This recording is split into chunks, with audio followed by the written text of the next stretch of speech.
Okay, this might be either my most bravest decision or my most stupidest decision. I'll give you a hint. It was stupid. Hello, everyone.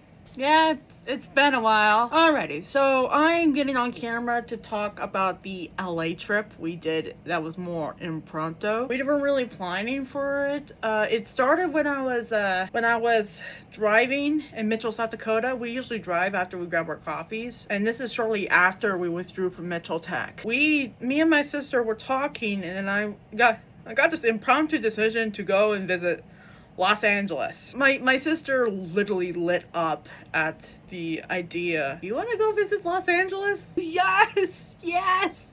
Something along those lines. This happened back in mid-October 2025. So, we went over to our house in Mitchell, which both me and my sister own outright via an LLC. We packed up some of our belongings, just light packed because we were planning to stay there for like a couple days. This wasn't really going to be a long-term stay. And we decided to make the 23-hour drive to Los Angeles from Mitchell, South Dakota.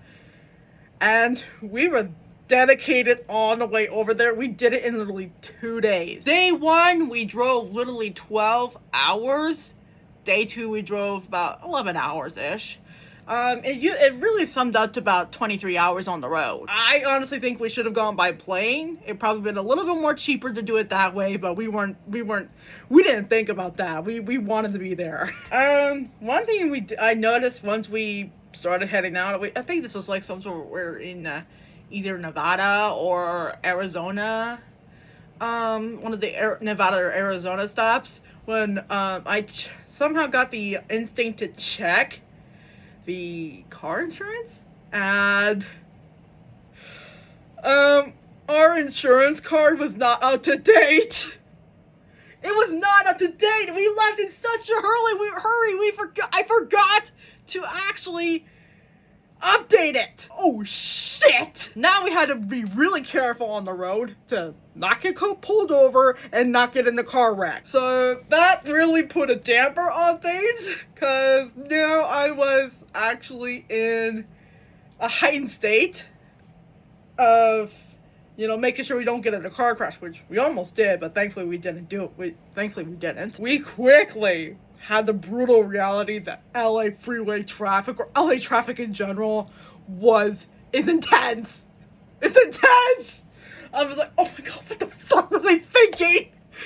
I didn't prepare for this or anything, okay, one thing you should know about South Dakota is that there isn't really any freeways here. I mean, there isn't really that much freeways here in South Dakota that are multi-lane. Like, the most you get is like maybe 2-3 lanes.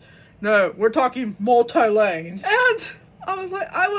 And it wasn't, and we did have a hotel lined up I think when we were in Wyoming, first stop in Wyoming at a hotel. And then we stayed in Gardena. I don't remember the hotel right off the top of my head.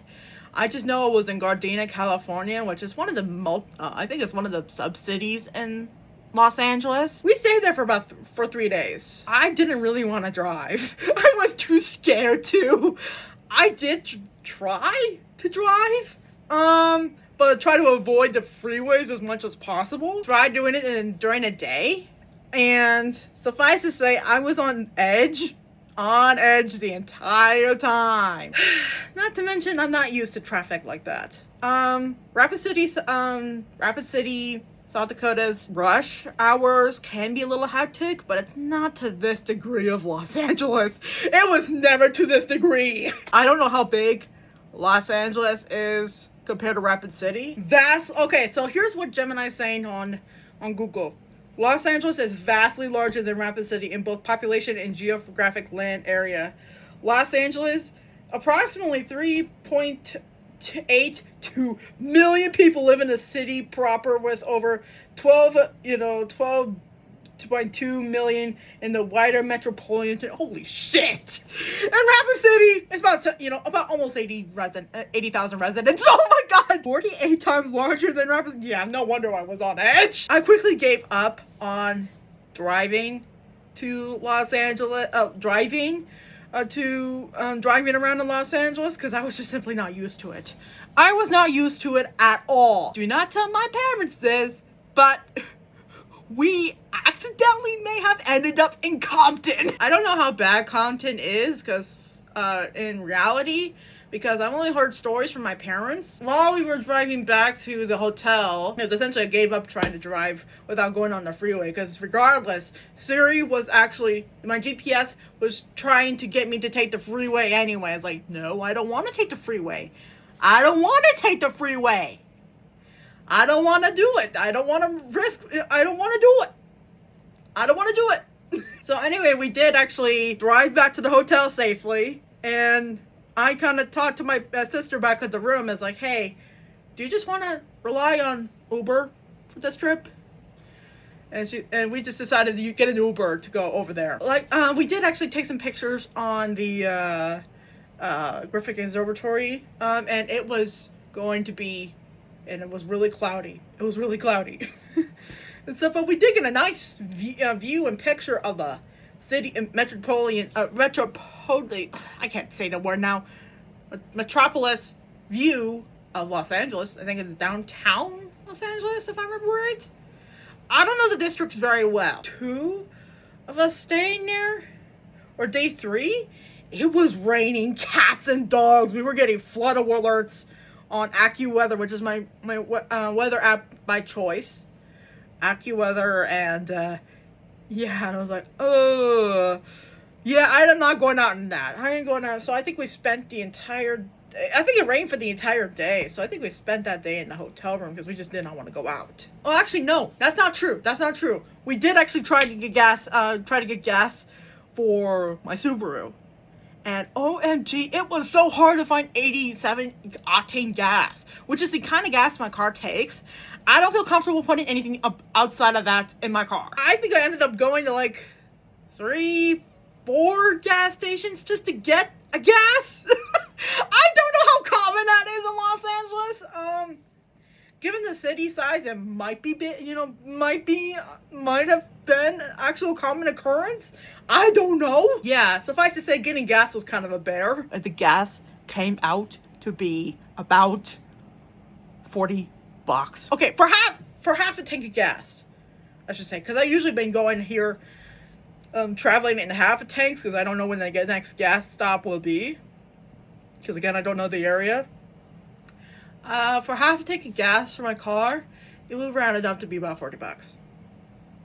Whereas in Rapid City at the time, it probably would have been close to 20, maybe 30. I actually did the math. If I had to get a full tank of gas, I estimate it'd be close to like $80 or $90 something dollars. $80 or $90 something dollars. I was like, holy shit. That was, and thing is, we were the happiest people on earth to be out of South Dakota and Los Angeles. It honestly felt like we were home, even though we've never been here. It's kind of a hard feeling to explain, but well, as soon as we got back to South Dakota, we felt trapped, and we were back to being upset and depressed. We were sad when we had to eventually leave Los Angeles. We were sad. We just, I don't want to go back home. I don't want to go back home. I don't want to go back home. Can't we just move in here? That was what was going through our heads. But it's like, no, we got priorities in South Dakota we might have to deal with first before we move to Los Angeles. And yeah, we actually started heading our way back. We actually went on the way back where we were approaching it smarter, and we took it in 3 days, which rounded out to be about 8 hours each day. That was an insane story. All right. Thank you for tuning in, and I'll see ya in the next one, whenever that will be.